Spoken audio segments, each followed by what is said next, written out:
Gurugram news channel के YouTube channel को subscribe करें और बेल आइकन जरूर दबाएं ताकि कोई खबर रह न जाए। नमस्कार, मैं हूं मन्नू मेहता और आप देख रहे हैं गुरुग्राम न्यूज। अब गुरुग्राम शहर की सभी खबरें पाने के लिए आप गूगल ऐप से हमारी एप्लीकेशन डाउनलोड कर सकते हैं और पा सकते हैं शहर की सभी खबरें। गुरुग्राम के धनकोट गांव में हरियाणा महिला पुलिस की 16 साइकिलिस्ट की एक जागृति यात्रा पहुंची और इस यात्रा का यहां पर ग्रामीणों, सरपंच और पुलिस के द्वारा भव्य स्वागत किया गया। इस यहाँ पहुंचने पर न केवल उन्हें फूलों की माला और पुष्प गुच्छ देकर सम्मानित किया गया, बल्कि उन्हें तिलक लगाकर एक सम्मान दिया गया जो ग्राम की महिलाओं के द्वारा किया गया। दरअसल ये यात्रा 15 नवंबर को पंचकुला से शुरू की गई थी, जिसमें एसीपी ममता सौदा के नेतृत्व में 16 हरियाणा पुलिस की महिला साइकिलिस्ट सभी जिलों में जाकर, गांवों में जाकर उन सभी महिलाओं को नारी सशक्तिकरण के प्रति जागरूक कर रही हैं कि उनके अधिकार क्या हैं, उन्हें यदि कोई प्रताड़ना होती है तो किससे जाके मिलना चाहिए, उन्हें कानून की सभी बारीक से बारीक जानकारियां भी दे रही हैं। और इसी को लेकर अब 9 जिलों के बाद ये यात्रा गुरुग्राम के यानी कि 10वें जिले गुरुग्राम में पहुंची है, जहां पर उनका भव्य स्वागत किया गया। इस स्वागत के दौरान कुछ जो महिला साइकिलिस्ट थी, उन्होंने यहाँ जो महिलाएं उपस्थित थी भारी संख्या में, उनको न केवल सभी कानूनों की जानकारी दी, बल्कि ये तक भी कहा कि अब घूंघट प्रथा काफ़ी पुरानी हो चुकी है, अब समय आ गया है कि घूंघट को जड़ से उखाड़ फेंकने का। उन्होंने यहाँ तक भी कहा यदि उनके जो परिजन हैं घूंघट के लिए ज़बरदस्ती करते हैं तो जाकर वो अपने परिजनों को साफ तौर पर कहें कि घूंघट यदि महिलाएं पहन सकती हैं तो जेंट्स क्यों नहीं पहन सकते। इस तरह के संदेश भी इस यात्रा के दौरान दिए गए। जब आप घूंघट में बैठी हैं तो आप अपने बच्चों को क्या जागरूक करेंगे, क्या कर पाएंगे आप जागरूक? बताइए, गर्दन हाथ हिलाइए, बताइए प्लीज। नहीं कर पाएंगे।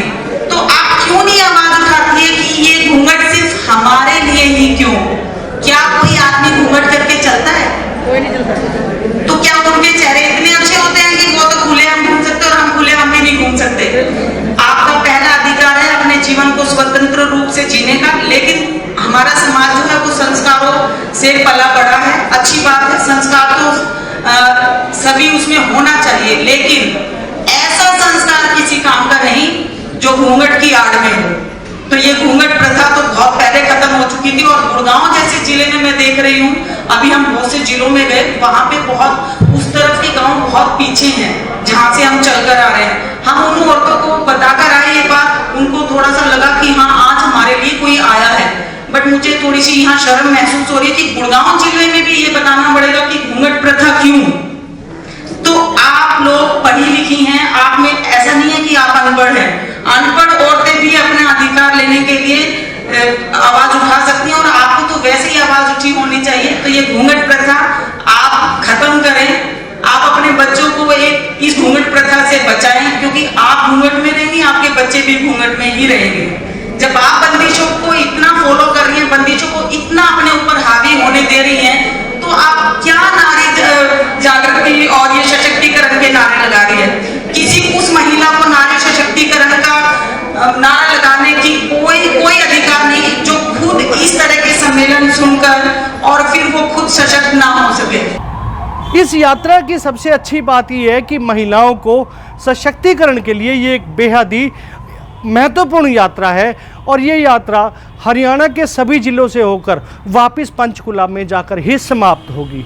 इस पूरी यात्रा के बारे में हमारे विशेष संवाददाता योगेश कुमार ने साइकिलिस्ट से बात की है। आइए जानते हैं कि किस तरह से यात्रा शुरुआत हुई थी, कितने किलोमीटर है, ये सब जानकारियां हमारे विशेष संवाददाता ने जो उनसे ली हैं वो आपको सबसे पहले दिखाते हैं। जागृति यात्रा साइकिल रैली का आज गुरुग्राम के धनकोट गांव में स्वागत किया गया। इसमें लगभग 16 जो महिला पुलिसकर्मी हैं उन्होंने भाग लिया और अब तक इन 9 जिलों को वो क्रॉस कर चुके हैं और आज गुरुग्राम का उनका भव्य स्वागत किया गया। और उनमें भाग लेने वाली जो महिला पुलिस अधिकारी हैं माया जी, जो फरीदाबाद में पोस्टेड हैं और बतौर एक SHO पद पर तैनात हैं। मैम, क्या उद्देश्य है और किस तरह शुरुआत हुई है इस रैली की?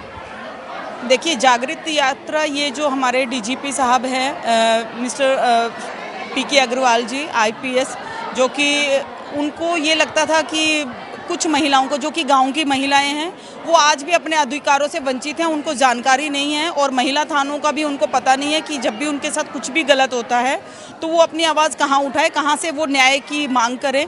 तो ये इस जागृति यात्रा को निकालने का हमारे डीजीपी सर का और कला रामचंद्रन जी एडीजीपी मैडम का और श्रीमती भारती अरोड़ा जो कि आईजी अंबाला रेंज में हैं, उन हमारे तीनों ऑफिसर्स का इसमें काफ़ी इनिशिएटिव रहा है। और उन्होंने ये जो जागृति यात्रा है बहुत ही मतलब सोच समझ के और महिलाओं को जागृत करने के लिए इस जागृति यात्रा को 15 नवंबर को निकाला है। और उन्होंने एक जज्बे के साथ हम इस यात्रा को पूरा करने का पूरा हमारे साथ सहयोग उनका रहा है। और ये जागृति यात्रा का उद्देश्य सिर्फ यही है कि हम उन बच्चों को, उन महिलाओं को जिनको इन चीज़ों की जानकारी नहीं है कि आपके लिए कौन सी संस्थाएं ऐसी जो आपकी मदद के लिए खड़ी हैं, हरियाणा पुलिस आपके साथ किस तरह का आपको न्याय दिलाने का काम करता है, कहां से आपको अपनी स्कीमें लेनी हैं, तो ये सारी इन जागृति यात्रा का उद्देश्य है। मैम, आप अब तक 9 जिलों में होकर आ चुकी हैं, क्या कुछ चेंजेस देखे आपने कि यहाँ ज़रूरत ज़्यादा है इनमें जागरूकता देने की? अभी नारी सशक्तिकरण की यहाँ बहुत कमी है, उनको जो है अवेयरनेस नहीं है वहाँ पर। अभी कौन सी ऐसी जगह लगी थी? अभी तक 9 जिलों में क्या क्या बदलाव देखे आप? देखिए, गुड़गांव तो अपने आप में ही एक बहुत ही वैज्ञानिक युग वाला ज़िला है। तो यहाँ पर तो महिलाओं की जो संख्या थी, उनकी जो इंटरेस्ट था, उन्होंने पूरी भागीदारी ली। तो हमें लगा कि यहाँ पर भी महिलाओं को ज़रूरत तो है, लेकिन जो हरियाणा के हम और ज़िलों में गए हैं, जैसे करोथा में गए, हम चिड़ावा में गए, तो वहाँ पर हमें लगा कि ज़्यादा ज़रूरत है। तो हरियाणा का जो गुरुग्राम ज़िला है वो तो अपने आप में ही एक आधुनिकीकरण का जो ज़िला है। और फिर भी हमारा यही पूरा प्रयास रहता है कि हम पूरे हरियाणा में महिलाओं को जागृत करें और उनके अधिकारों के प्रति और उनके साथ जो शोषण हो रहा है उसको वो ना सहन करें और अपनी आवाज़ को महिला थाने तक या किसी भी पुलिस अधिकारी तक जरूर पहुंचाएं। यही इस जागृति यात्रा का उद्देश्य है। खुद एक महिला पुलिस अधिकारी हैं, इस मुकाम पर आप जिस तरह से पहुँचे, जाहिर सी बात है कि घर का सपोर्ट है, तो कुछ चीज़ें ऐसी हैं अभी भी समाज में संस्कार के नाम पर केवल महिलाओं पर थोपी गई हैं, उनमें क्या कुछ बदलाव के लिए संदेश देंगे आप? देखिए, मैंने जैसे ही अपने मतलब लेक्चर में ये थोड़ी बात रख दी है, क्योंकि यहाँ पर भी महिलाओं का जो घूंघट हमने देखा, तो ये सबसे बड़ा मतलब उनका शोषण है कि आज के युग में भी महिलाएं घूंघट में जी रही हैं, जबकि वो पढ़ी लिखी हैं, हायर एजुकेशन है, लेकिन आज भी जो हमारा समाज है उनको घूंघट में रहने की ही मतलब प्रेरणा देता है कि आप घूंघट में रहें। तो ये बातें मैंने उनको पहले ही बताई। क्या सिर्फ एक घर की इज्जत क्या लड़की से ही जुड़ी हुई है? तो बहुत सी महिलाओं का ये कहना था कि नहीं, तो वो जानती हैं लेकिन वो अपनी आवाज़ को उठा नहीं सकती। और मेरा तो यही संदेश है कि हर नारी को अपना खुलकर जीवन जीने का अधिकार है, और अगर फिर भी नहीं जी सकती, अगर उनके साथ कोई भी शोषण होता है, तो वो हमारे पास आएँ और हम उनकी पूरी मदद करने के लिए तैयार हैं। देखिए, हमारी जागृति यात्रा जो है ये पंचकुला से 15 नवंबर को शुरू हुई है, और हमारी जागृति यात्रा का जो 1 किलोमीटर हमें दिया गया है कि 1194 किलोमीटर की ये यात्रा हमारी रहेगी, और ये वापस ही पंचकुला में इसका समापन होगा।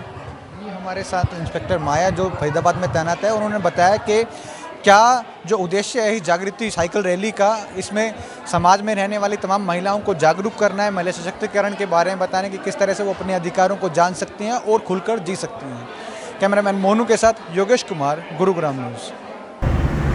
इस यात्रा में एक चीज़ और भी सामने आई है कि महिलाओं को खास तौर पर समझाया गया है कि हरियाणा में महिला थाने उन्हीं की सुरक्षा के लिए खोले गए हैं। तो ऐसे में ज़रूरत है, यदि किसी महिला के साथ कोई अपराध होता है, यदि किसी महिला के साथ कोई पारिवारिक प्रताड़ना होती है या परिवार में उन्हें ज़बरदस्ती दबाने का प्रयास किया जाता है, तो वो किसी भी समय बिना किसी झिझक के इन महिला थानों में जाकर अपनी सहायता प्राप्त कर सकती हैं और वहां जाकर साफ तौर पर अपनी शिकायत भी दर्ज करा सकती हैं। यानी कि यह यात्रा उन महिलाओं के लिए, खासकर ग्रामीण क्षेत्र की उन महिलाओं के लिए एक वरदान साबित होगी जो अब तक कानून की अनभिज्ञता के चलते प्रताड़ना सहन कर रही थी।